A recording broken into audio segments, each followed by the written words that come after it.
Did you watch the contract signing between RKBro and the Usos? And the question is that I derive from this, are there only two teams?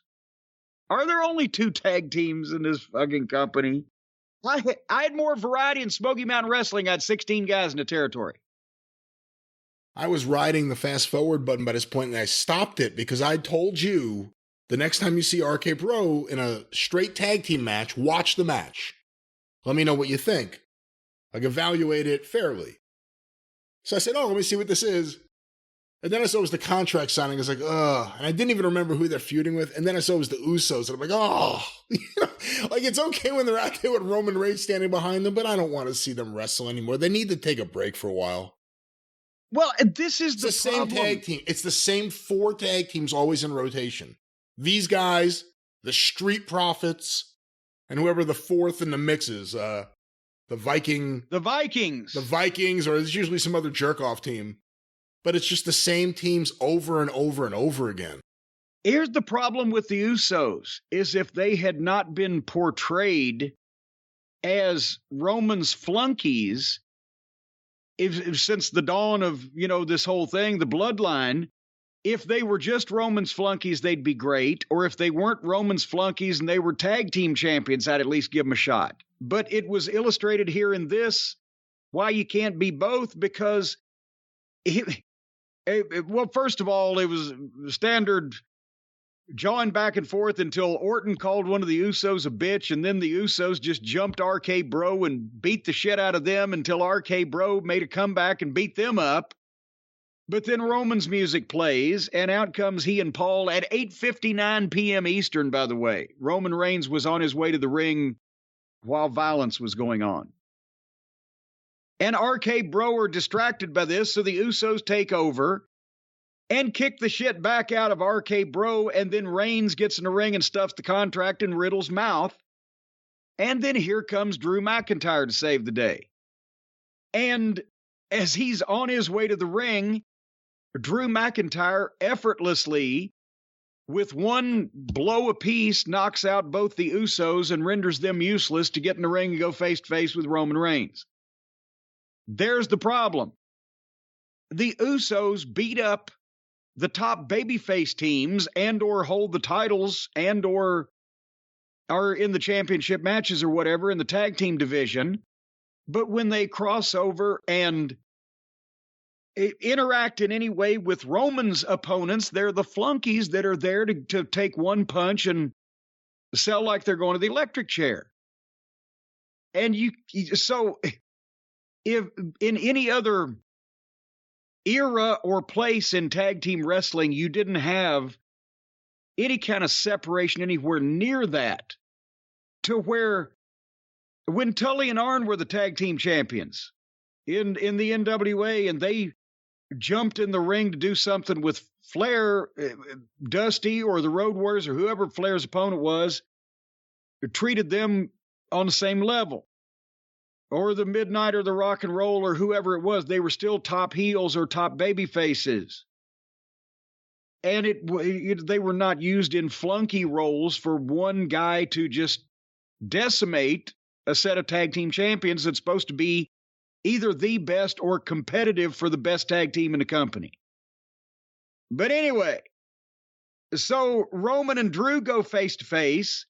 Orton and Riddle now have completely disappeared, because the Usos beat them up, but they didn't fucking paralyze them, but they have to roll out of the ring, so that it's also stagey now. Guys just disappear and like roll into the wings and wait for their next cue to come on stage. So Orton and Riddle are gone, and the Usos are gone, so that Roman and McIntyre can have a big fight. And then Drew suplexes Roman. He rolls out on the floor. Now suddenly, Orton and Riddle come back in. Great friends, where were you when I needed you? Paulie never even came to ringside. It's like they're just being told now this is part of the choreography of how you do angles. You guys will disappear while these guys do this. And then you'll come back on stage. And no wonder there's no heat. It was just there. What'd you think? It was just there. Would you like to go to what was next? Yeah, I mean, this show is just so uninspiring. And I think the synthetic feeling of it is such a problem, from the fake crowd noise to people talking in a phony manner to people, the Raquel Gonzalez wave or smiling thing we're talking about earlier. Sometimes you have to remind yourself she's an adult. And she's out there behaving like this. It's just. And she's not in a parade. It's like a whole separate universe where they got a bunch of bad shit, and even if no one reacts or they react the wrong way, they'll just pipe them down with their own fake crowd noise. I don't know why anyone would care about this, and I'm not sure if the fans did or didn't because they have fake crowd noise. I didn't care. But that's the thing. If you want to have a future as a float rider in the County Optimus Club parade or the 4-H or whatever, go to the WWE. They'll give you good training in how to wave and smile. So Heyman went in the back, and he informed Adam Pearce that Roman Reigns wasn't happy, or sleepy, or grumpy, or dopey, or doc, or bashful, or sneezy. Did I get all of them again now? I don't even know. Was that 7? But I wasn't counting. We'll let one of the statistics hounds in the audience bring that up later. But he wanted, Paul Lee did, Adam Pearce to upgrade the tag team match that was already set. And this was a unification match for the titles, was it not? I believe it was, yes. That was the only redeeming value in the entire program. Well, but now it's a 6-man tag. And Drew and Roman are involved. So it's Roman and the Usos against RKBro and Drew. And apparently this is on the pay-per-view that's the Sunday after the greatest 2 minutes in sports will be the most boring 4 hours in sports. Are we going to watch this thing? I don't know. We'll see Seth and Cody. From what I understand, what happened was that Vince McMahon woke up and he said, "Have the Strongbos go over the Samoans," and it confused everyone. They didn't know what to do, so they just changed the match to make it easier. Oh, well, we'll determine whether we watch this or not later on in the program. Wait, continue. When is this event? It's this Sunday. It's this Sunday? Oh, shit. The day after the Derby. Everybody knows the first Saturday in May is the Kentucky Derby. Not everybody. That's the way that you gauge the other events the year round. Like, you want to know when Christmas is? Well, you just figure out that it's the 25th of December, the year before the following Kentucky Derby, the first Saturday in May. That's your reference point. Or as we call it here in the Northeast, the Belmont Stakes. Oh, for heaven's sake, Omaha steaks are much better than Belmont steaks. Last time I ordered meat from the Belmont Steaks, people, I could still see the marks where the jockey was beating it. Come on. Hey, let me ask you something. While I was fast forwarding through all this crap that you're reviewing here, what do you think I was listening to? What were you listening to? You could have had the choice because you can't hear anything over the blindingly deafening crowd noise, the fake crowd noise that the WWE pipes in. So you had to be listening to something where you could cancel out all of that hubbub around you and just listen to what you wanted to listen to. You had to also be listening in some fashion where your hands were free so you could operate your remote controller. You could take notes if you needed to. So I'm thinking if you're listening to what you want to listen to, if you're listening to it on something that will drown out exterior noise pollution, leave your hands free. Were you shaking your head in disgust, Brian, at the things you were seeing on the screen, but still you were able to hear what you wanted to hear? Well, I was bouncing around the room because I was hearing what I wanted to hear, and it made me move. I was going to listen to reggae, and I figured that would make me get into a happy mood. That's really not the zone for SmackDown. You were moving and grooving because somebody shot the sheriff. Well, no, I was going to do that. Instead, I went with John Coltrane live in Seattle. I was ready to run through the wall. Ah, well, there you go. But still, even when your head went through the plaster, you could still hear properly. No, but it didn't go through. I'm saying I didn't headbutt the wall. Oh, but if you had have, you'd have still been able to hear because these things wouldn't have fallen out. The point is, you've narrowed this down for me. I've solved the mystery. Brian, you were listening to your Raycon wireless earbuds, weren't you? That's right. We still haven't said that, have we? That's right. Well, see, I was narrowing things down. It's like, what's my line? Or, I'm trying the mystery guest. I'm trying to determine these things. I'm asking some true or false questions. Folks, the reason why that I was able to narrow that down is because if you got the Raycon wireless earbuds, you can hear what you want to hear. You'll hear it clearly. You won't have to use your hands. And no matter what you do with your head, the things will not fall out of your ears. They won't budge. They're in there for life. I mean, fucking, the mortician will be using some kind of pry bar to get these things out of your head. No, they will not. They will come out easily when you want them to come out, and they won't be in your ears. If you're not alive to do it, let's say you die with your Raycon wireless earbuds in your ears. Let's not say that. No. It could happen. It could happen to anybody at any time.